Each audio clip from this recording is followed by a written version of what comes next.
Hello guys, dito ako ngayon sa Glenmore Park, South Calgary, no. So ito yung dumaan lang ako dito guys, no. Pumasyal. So ito yung Glenmore Park, Southeast Calgary. But anyway guys, may nakita lang ako sa Indeed, no, na job posting sa sa dishwasher at saka sa room attendant sa isang malaking chain of hospitality industry, no. Isang malaking company na chain of hotels dito sa Canada, yung Canada Rocky Mountain Resort, no. Marami siyang mga branches dito sa all over Canada guys. So kung ikaw ay isang housekeeping room attendant or isang hotelier o isang experience sa isang restaurant, no, kung gusto mo mag-apply bilang isang room attendant at saka sa isang dishwasher dito sa Canada, i-check nyo to sa Indeed. Nakita ko lang to sa Indeed, no, na isang room attendant hiring at saka sa dishwasher sa isang malaking chain dito sa hospitality o isang malaking company dito sa Canada, yung Canada Rocky Mountain Resort. So marami silang mga branches all over Canada. Meron silang BC, meron silang Alberta, meron silang Ontario. So yung nakita ko guys sa room attendant ay para sa BC. So ang nakalagay, approved LMIA.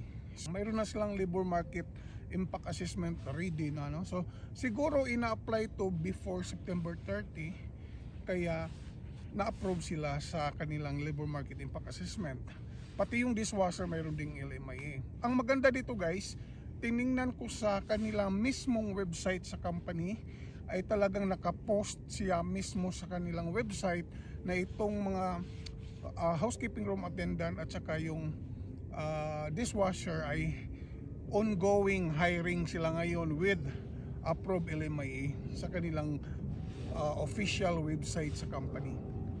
So siguro ito ay preparation for the next year summer, kasi ganito yun guys, ang mga hotels dito, especially yung mga resort hotel, no, sa mga live or mga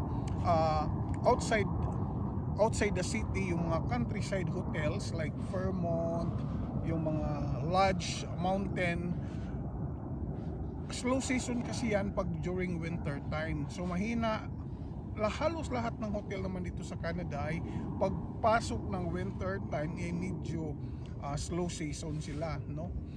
Kahit gaano pa yan kalaki o kahit gaano pa yan maganda yung marketing nila, parang yun ang slow season ng mga hotels dito sa Canada.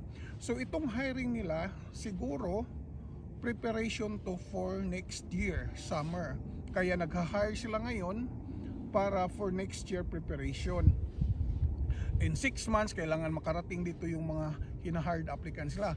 So kung i-check nyo to sa Indeed, nakapost siya ngayon, just posted kahapon lang, kagabi nakita ko to. Ang nakalagay dito guys ay with experience is an advantage but not mandatory. So kung ikaw ay mayroon kang ability or mayroon kang experience about customer service, no, kahit wala kang work experience, napaka-advantage sa iyo. So kung mag-apply ka or mag-submit ka ng resume, kailangan i-check mo muna yung resume mo at cover letter, ihanda mo siya at saka tingnan mo yung duties and responsibilities na hinahanap ni employer sa Canadian Rockies Mountain Resort, at saka i-expand mo lang, no, para mag-job match. So yung mga duties and responsibilities dyan, i-ano mo lang siya, i-expand mo lang kung na-experience mo, kung talagang isa kang room attendant sa Pilipinas or sa ibang bansa. So basahin mo yung duties and responsibilities na nakalagay dyan sa Indeed. Yun ang mga hinahanap ni employer at doon ka mag-expand. I-explain mo based sa yung work experience. So para makakuha ka ng idea, para magkaroon ng job matching sa duties and responsibilities. So kung mayroon kayong katanungan about paano paggawa ng resume, paano paggawa ng cover letter about sa inyong application, i-message nyo lang ako. Willing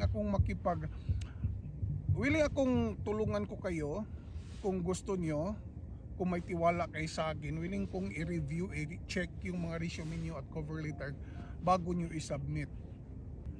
ang ang hindi lang maganda sa mga ganitong klasing hotels, no, yung nasa mga resort na sa mga bundok like Lake Louise, mga Fairmont, yung nasa, kasi mayroon akong mga kakilala dyan, mga kaibigan, na pag during winter time talagang wala silang oras, hindi makumpleto yung oras nila. Pero pag during summertime, tiba-tiba naman din now yung ano nila, yung overtime nila. Same thing as sa mga hotels na nandito sa syudad, sa city, no, ganun din, mag-reduce hours din sila, so hindi guarantee yung 40 hours. So pero pag summertime, talagang tiba-tiba kayo sa overtime dyan. Siguro nag-hire tong hotel na to replacement sa kanilang mga naging PR, kasi yung mga baka yung mga staff nila na mga foreign worker ay na PR na at may plano ng